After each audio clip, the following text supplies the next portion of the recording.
This is the Disaster Datsun Custom Z. Now in the previous episode we continued on that floor pan and then we eventually got this rear frame for these lights and this slam panel. In this episode I'm hopefully going to get this slam panel all complete and I'm going to continue on this rear frame.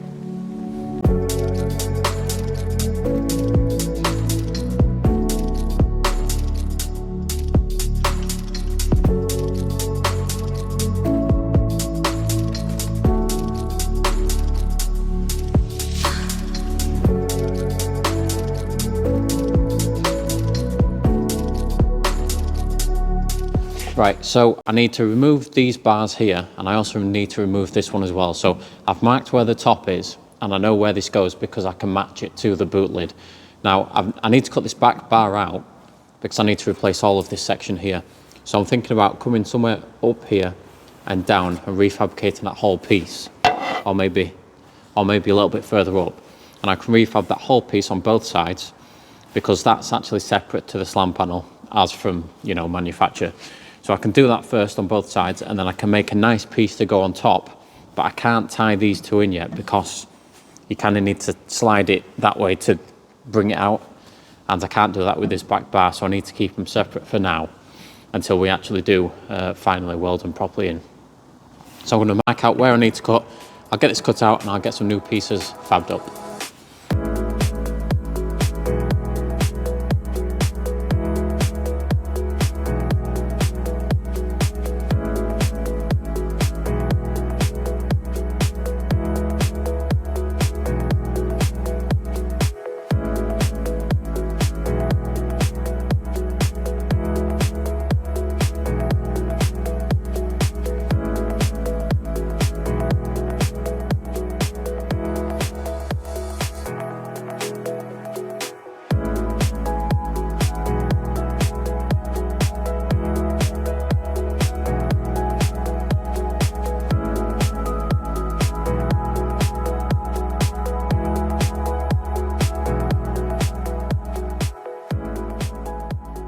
Right, so I've cut this section out. Now what I'm going to start on is I'm going to start on this inner section here.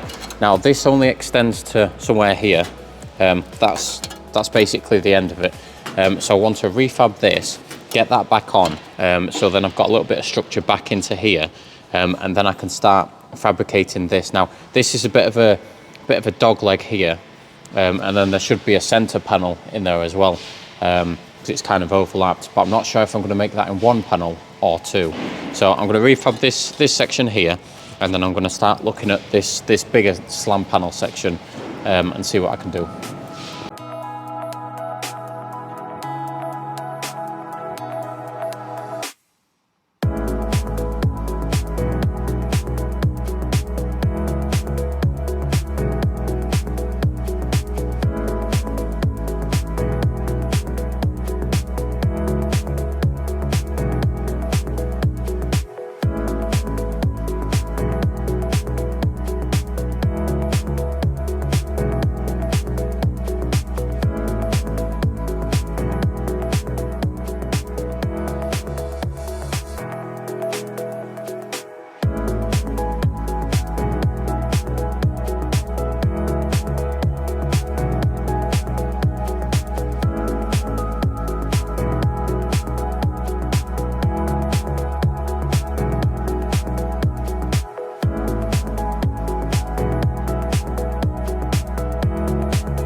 So made this panel, made it in 2 pieces, welded it together, bent these edges up, and we've also made sure that this is half and half on this bar section here, this square bar.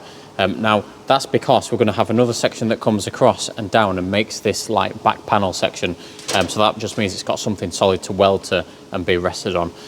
Now I've still got this this center weld to obviously grind down, but this actually fits really nicely. So what I've also got to do is I've also got to bend this lip up, and it's got like a 5-6 mil sort of lip, and that's where the rubber goes on and it meets this section up here. So I've got that to do, especially around these corners as well. And then hopefully I can start making this back panel here that joins onto this one.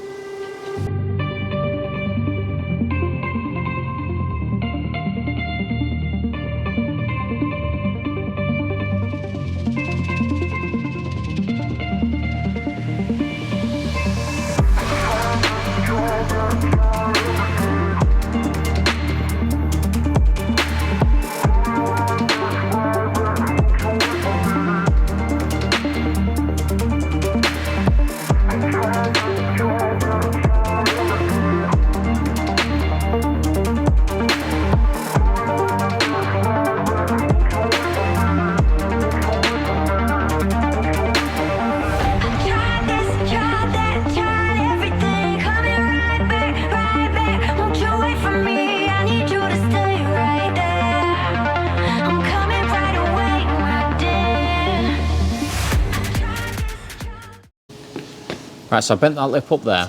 Now, when I shut the boot, I scribed a line on this inside, and it actually lies exactly where the rubber used to lie originally. Now, I'll roll the footage now. You can actually see the imprint of where the rubber used to be, and it's bang in the center of that, so I'm very happy with that. Now, I need to do these corners here so it ties into the original. I've got a little bit of metal to add here because unfortunately I left it a little bit short, but I can add some into there. And then I've got these sections to trim here. I've got this center weld to grind down, and then that should be this almost complete.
Right, so that's that slam panel almost complete. I obviously just need to weld it in and do these edges. Now I'm going to move on to this section here. So we've got the rear lights, which we've obviously had in here, and this is built for the rear lights, so the rear lights actually slip in there. Now I could use the original panel that goes from up here down to here, because this has actually got the catch in it for the boot lid, and it's also got this reinforcement panel, and it accepts the rear lights because it's got these sections here, and the mounting points as well. So I might try and unstitch all of this section here and try and fit this into here. So it might actually tuck behind this bar, and then I'll have to cut a hole in this center just to obviously accept that catch there. But I'm going to unstitch this and then try and fit this in there and see how far we get with that.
Right, so I've managed to fit the back lights in. Now, you may have seen us amending the struts that go on this custom back frame here, and that's because we couldn't fit this in and we couldn't fit the lights in. So this actually threads behind and those bars are in the way, so we had to move them, and they sit kind of here as well. So that's sorted, we moved them, we've got the lights in, and we've got the slam panel in as well. So that all ties in really nicely, and like I said before, it actually ties in perfectly with the OEM rubber. That's going to be it for this video. Do check us out in the next video where we're going to continue on this back section and hopefully get some stuff welded in, because it's starting to look like a car again, which is good. Yeah, man.